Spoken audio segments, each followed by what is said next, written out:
গরমে তৃপ্তিকর একটা শরবত, বেলের শরবত।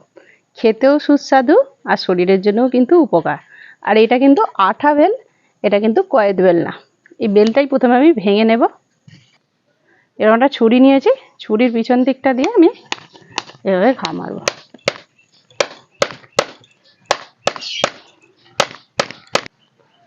বেলটা আমি ভেঙে নিয়েছি। এবার আমি ভেতর থেকে বেলের যে শাঁসটা বার করে নেবো। আর ভেতরে দেখুন এরকম কিন্তু দানা আছে, আর এর সঙ্গে কিন্তু আটাও আছে। যেহেতু এটা আটা বেল, আর এই দানা আর আটার মতোগুলো আমি যতটা সম্ভব পারি ফেলে দেবো।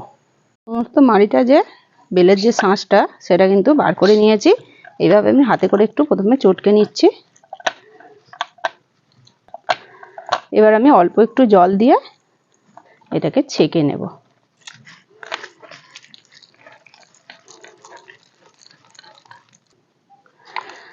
ছিপড়েটা বেরিয়ে গেল আর শাঁসটা কিন্তু নিচে পড়ে গেল, এটা কিন্তু ফেলে দেব।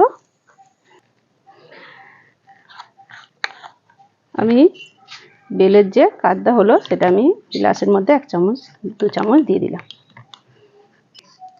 অল্প একটু বিট লবণ দিয়ে দেবো আর চিনি দিয়ে দেবো। এবার আমি ঠান্ডা জল দিয়ে দিচ্ছি।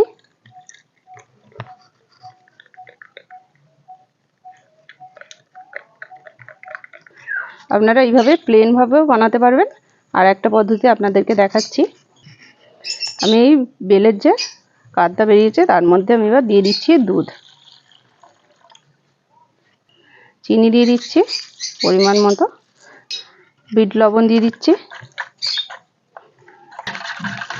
সমস্ত কিছু ভালোভাবে মিশিয়ে নেব।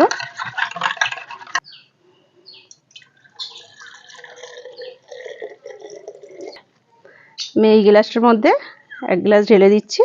তাহলে দুরকমভাবে দেখিয়ে দিলাম আপনাদেরকে, কত সহজেই বানানো যায় কিন্তু এই বেলের শরবত। খেতেও কিন্তু খুব সুন্দর, দেখতেও কিন্তু বেশ ভালো।